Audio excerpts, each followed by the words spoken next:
ভুয়া ভুয়া স্লোগানে উত্তাল এখন মাধ্যমিক ও উচ্চ মাধ্যমিক শিক্ষা বোর্ড ঢাকা।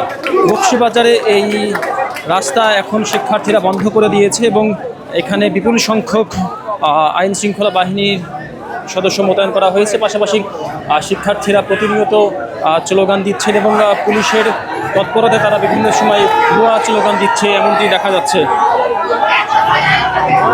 এবং তারা বলছে যে এক দফা এক দাবি, তাদের দাবি পূরণের ব্যাপারে তারা স্লোগান দিচ্ছে।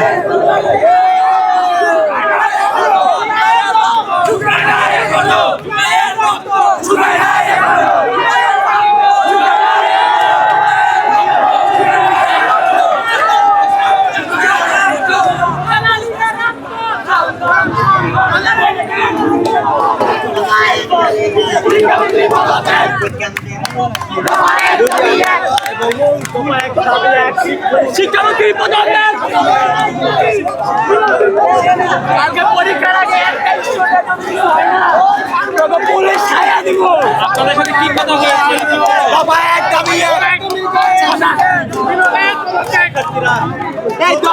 দাবি